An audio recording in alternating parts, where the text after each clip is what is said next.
Bismillahirrahmanirrahim. Assalamualaikum warahmatullahi wabarakatuh.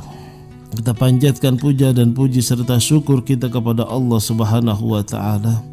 Kemudian kita iringi dengan salawat dan salam kepada Rasul penghulu alam Nabi besar Muhammad sallallahu alaihi wasallam. Mari bersama-sama kita membaca suratul Fatihah yang kita niatkan sebagai doa.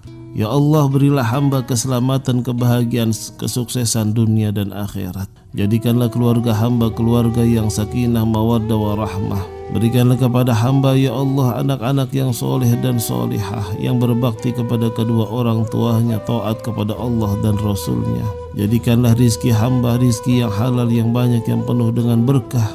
Panjangkanlah umur hamba ya Allah dalam sehat dan ibadah. Matikanlah hamba dalam keadaan husnul khotimah. Ila hadratin Nabi Mustafa Muhammad sallallahu alaihi wasallam. Al-Fatihah. A'udzu billahi minasy syaithanir rajim. Bismillahirrahmanirrahim.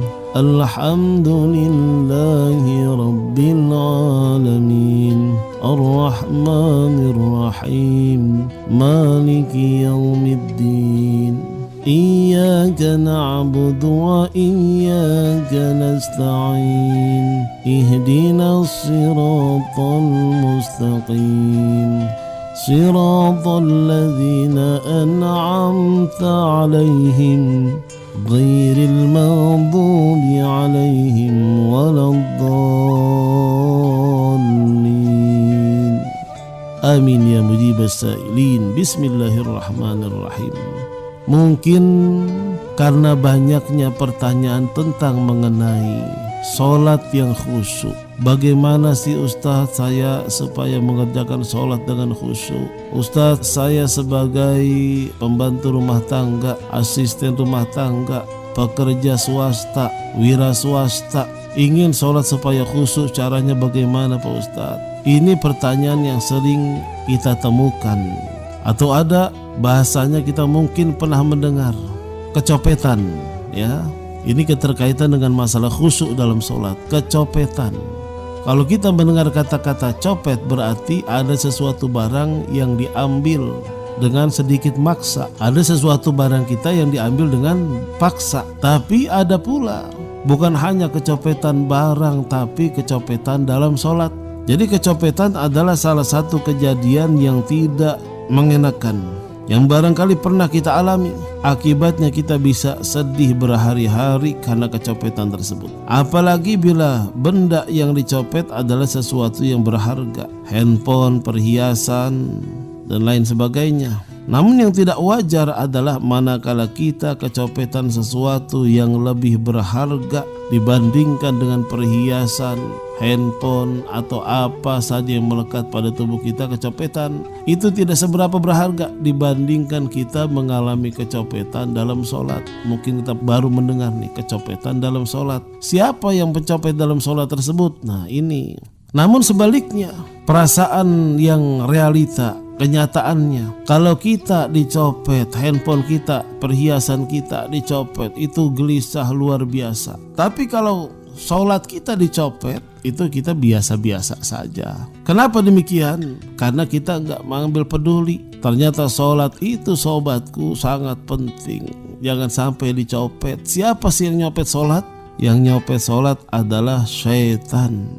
Ini Ustaz ada saja, mana bisa sholat itu dicopet oleh setan? Ada hadisnya. Hadis riwayat Imam Bukhari. Ana Aisyah radhiyallahu an.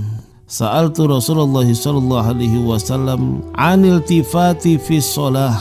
Faqala huwa ikhtilas yakhtalisuhu syaitan min sholatil abdi. Bahwa Aisyah radhiyallahu an, beliau menuturkan, aku pernah bertanya kepada Rasulullah sallallahu alaihi wasallam tentang tengok kanan kiri atau tolah-toleh saat sholat. Beliau menjawab, itu adalah sesuatu yang dicopet setan dari sholat seorang hamba. Jadi tolah-toleh itu yang sengaja ataupun yang tidak, itu adalah sholat yang dicopet oleh setan. Tengok-tengok saat sholat itu terbagi menjadi dua jenis, menjadi dua macam. Yang pertama, tengok-tengok pandangan mata, bukan kepala tapi pandangan mata. Nih mata nih liar nih, lihat apa saja tuh yang ada di tembok, yang ada di bacaan jamaah, baju yang paling depan warnanya apa, tengok-tengok. Dan yang kedua, tengok hati alias memikirkan selain Allah Ta'ala dalam sholat. Ketika kita sholat Allahu Akbar, mulut membaca, hati mah kemana tahu. Nah ini namanya kecopetan setan. Jadi tengok-tengok pandangan mata dan juga tengok-tengok pandangan hati. Saat kita sholat, Allah Subhanahu wa Ta'ala memperhatikan kita, mendengarkan bacaan kita, melihat gerak-gerik kita, bahkan menyimak dan merespon ayat-ayat yang kita baca. Dalam kondisi sedemikian sakralnya dalam sholat tersebut, pantaskah kita bersikap tidak fokus dan malah tolah-toleh? Di manakah etika kita kepada Allah Subhanahu wa Ta'ala? La yazalullah azza wa jalla muqbilan 'alal 'abdi wa huwa fi sholatihi ma lam yaltafit fa idzal tafatat insarafa anhu. Allah Subhanahu wa Ta'ala senantiasa memperhatikan hambanya, senantiasa memperhatikan hambanya saat sholat selama ia tidak menoleh. Bila ia menoleh, tolah-toleh, maka Allah akan meninggalkannya. Hadis riwayat Abu Daud dari Abu Dzar radhiyallahu an. Nah, sobatku yang Allah muliakan, ini kan yang sering terjadi sama kita, tolah-toleh. Tapi kata Rasulullah dalam satu riwayat, tahu-tahu kita dalam sholat, kepala kita nih ke kanan, enggak disengaja, ya. Itu namanya gerakan yang dicuri oleh setan. Bukan dicopet lagi, yang dicuri oleh setan begitu. Makanya kita fokus lagi. Tapi kalau kita toleh-toleh mata kita nih, hati kita kemana-mana, itu namanya sholat kita yang dicopet oleh setan, yang dicolong oleh setan. Memang tidak mudah untuk menjaga kekhusyuan dalam sholat, namun ada beberapa tips yang bisa membantu nih sobat-sobat kita untuk sholat supaya khusyuk, sehingga apa? Sholatnya tidak dicopet oleh setan. Yang pertama, coba perhatikan, yaitu mengikhlaskan niat semata-mata karena Allah Subhanahu wa Ta'ala. Kalau ikhlas berarti dibantu oleh Allah, ikhlas niatnya. Yang kedua, menghadirkan di dalam hati keagungan Allah Jalla Jalaluh. Allah luar biasa, Allah istimewa, Allah maha besar, Allah maha luar biasa. Jadi apa yang kita baca, Allahu Akbar, Allah maha besar. Menghadirkan di dalam hati itu keagungan Allah Subhanahu wa Ta'ala. Kemudian membayangkan bahwa Allah Ta'ala memperhatikan sholat kita, membayangkan bahwa Allah Subhanahu wa Ta'ala memperhatikan sholat kita. Kemudian yang keempat, berusaha memahami dan meresapi bacaan-bacaan dalam sholat. Bacaan-bacaan dalam sholat minimal kita paham artinya. Ustadz kan sulit memahami arti dalam sholat. Nah, kita beli buku tuntunan sholat. Apa yang kita baca tuh kita lihat artinya, lambat laun kita akan paham. Jadi jangan semata-mata sholat begitu-begitu aja, nggak meningkatkan kualitasnya. Karena sholat inilah inna awwala ma yuhasabu bihil abdu yaumal qiyamah as-sholah. Pertama kali dihisab, menjadi barometer bagus atau tidaknya amal-amal kita yang lain di dalam, ya, amal-amal kita yang lain bagus atau tidak, tentu tergantung sholatnya. Jadi memahami dan meresapi bacaan dalam sholat kita. Kemudian tidak tolah-toleh pandangan mata ataupun hati ketika sholat. Pandangan mata nih, lihat tempat sujud, ya. Ada apapun yang terjadi kiri kanan, jangan dilihat, jangan ditoleh. Lihat tempat sujud, tempat kembalinya kita, kemudian konsentrasi dalam bacaan. Meskipun itu terus perjuangan sifatnya, usaha yang maksimal. Jadi tidak toleh-toleh pandangan mata ataupun hati ketika kita sholat. Yang terpenting lagi adalah ketika kita sholat itu mengingat mati saat sholat. Seakan-akan sholat itu adalah yang kita kerjakan pada waktu itu, sholat yang terakhir buat kita.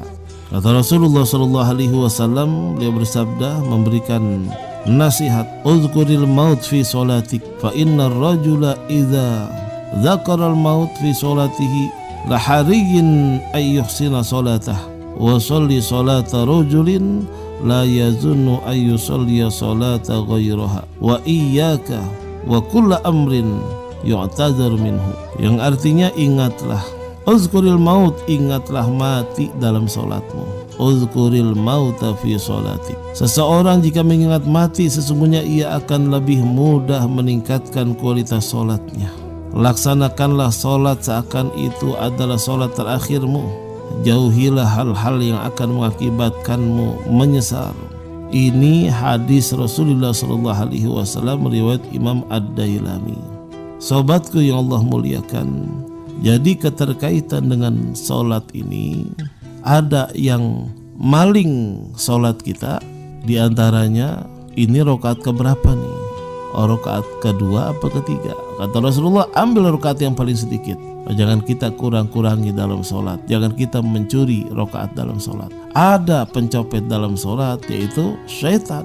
Mencopet dalam sholat, mentolah-toleh nih, menggoda. Udah jangan pikirin khusyuk dalam sholat, pikirin saja tuh kunci, atau pikirin saja pelajaran, atau pikirin saja game tuh yang ada di handphone yang kamu kalah mulu. Wah, terus digoda begitu. Nah sobatku ya, kenapa kok kita mengambil begitu penting masalah sholat tersebut? Karena inilah tugas kita.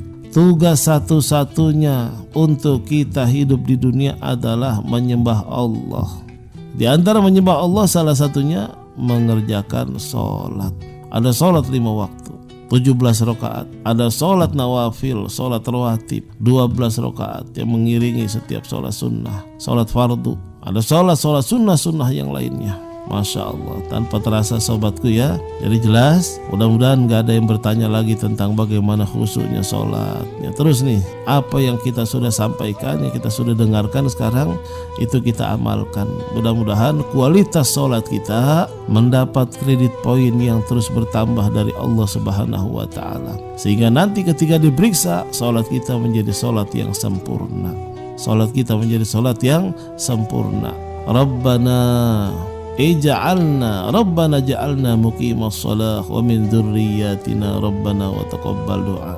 Rabbana ja'alna muqimas shalah wa min dzurriyyatina Rabbana wa taqabbal du'a. Ya Allah, jadikanlah kami semua dan anak keturunan kami orang-orang yang rajin mengerjakan dan mendirikan salat ya Allah. Ya latifan lam yazal ultub bina fima nazal.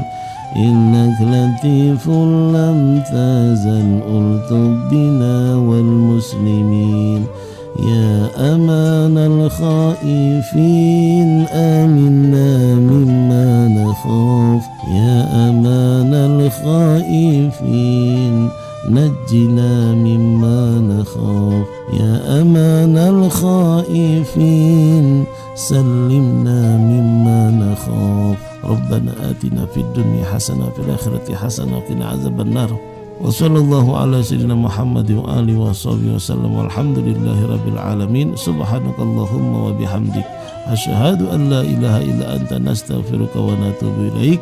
Kurang lebihnya dari saya Al-Fakir Haji Muhammad Amin Nasri, mohon maaf. Hadanallahu wa iyyakum ajma'in. Wassalamualaikum warahmatullahi wabarakatuh.